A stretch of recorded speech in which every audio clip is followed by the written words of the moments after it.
안녕하세요. 오늘은 어르신들의 노후 생활에서 요즘 많이들 얘기하는 실버타운에 대해 함께 이야기해볼까 해요. 겉으로 보면 참 멋지고 기대감이 가득하지만 막상 그 속으로 들어가 보면 현실은 또 다를 수 있다고 하더라고요. 그러니 오늘은 실버타운의 진짜 모습을 차근차근 살펴보면서 이야기를 나눠보죠. 실버타운 광고 한 번쯤 보신 적 있죠?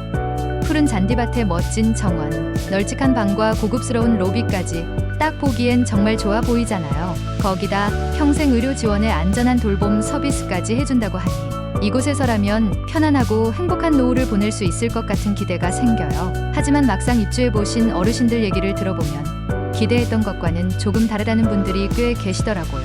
어떤 분은 시설 관리가 엉망이라 실망했다고 하시고 화장실 위생이나 식당 음식 상태도 기대에 못 미친다는 얘기도 들려요. 물론 모든 실버타운이 그런 건 아니겠지만 이런 점은 미리 알고 계시면 덜 실망하실 수 있겠죠. 실버타운은 2000년대 초반부터 하나둘 생겨나기 시작했어요. 처음엔 고급스러운 시설로 상류층을 겨냥한 곳이 많았죠.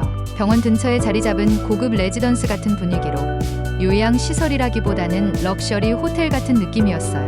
그러다 실버타운이 점점 대중화되면서 이제는 다양한 계층의 어르신들이 관심을 가지는 곳이 되었어요. 그런데 시간이 지나면서 문제들이 생기기 시작했어요. 실버타운을 운영하는 기업들이 처음엔 분양으로 입주자를 끌어모으는 데 집중했는데 정작 운영과 관리는 제대로 하지 않는 경우가 생긴 거예요. 그러다 보니 입주자들의 불만이 쌓이고 실버타운에 대한 신뢰도도 조금씩 떨어지게 되었죠. 실버타운 하면 가장 먼저 생각나는 게 바로 보증금 문제예요. 입주하려면 기본 몇 억씩은 있어야 하잖아요. 어떤 곳은 5억 원 이상 보증금을 내야 입주할 수 있대요. 그런데 문제가 뭐냐면 살다가 마음에 들지 않아서 나가려고 할 때 보증금을 쉽게 돌려받지 못하는 경우가 있다는 거예요. 계약서에 따라 보증금을 일부만 돌려받거나 조건이 까다로워서 손해를 보는 경우도 있다니 정말 신중하게 계약을 따져보셔야 해요. 그리고 입주한 이후에도 운영 상태가 나빠지면 이게 또 큰 스트레스가 되겠죠. 실버타운은 여러 어르신들이 함께 생활하는 곳이잖아요. 그래서 단체 생활에서 오는 어려움도 있어요.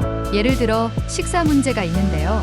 대부분 실버타운에서는 식사를 제공하는데 그게 꼭 만족스럽지는 않다고 하시더라고요. 메뉴가 자주 반복되거나 입맛에 맞지 않으면 불만이 생길 수밖에 없겠죠. 그런데도 식사비는 월 단위로 의무적으로 내야 하니 이게 또 부담이 될 수 있어요. 그리고 함께 생활하는 다른 입주자와의 사소한 갈등이나 불편함도 있어요. 나이가 들면 아무래도 감정이 더 예민해질 때가 있잖아요. 그런 상태에서 매일 얼굴을 마주해야 하는 공동체 생활이 스트레스로 느껴질 수도 있겠죠. 결국 우리에게 필요한 실버타운은 단순히 노후를 보내는 곳이 아니라 정말로 편안하고 안심할 수 있는 내 집 같은 공간이어야 해요. 그래서 정부에서도 실버타운 관리와 감독을 강화하려고 노력하고 있지만 여전히 부족한 부분이 많아요.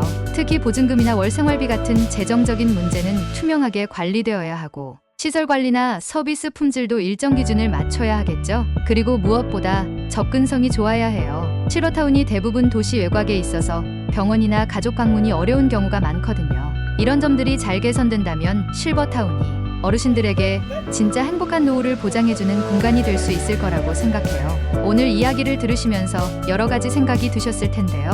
실버타운에 대해 궁금하거나 경험하신 게 있다면 언제든 나눠주세요. 우리 모두의 노후를 위해 더 나은 선택과 환경을 만들어갈 수 있기를 바라봅니다. 감사합니다.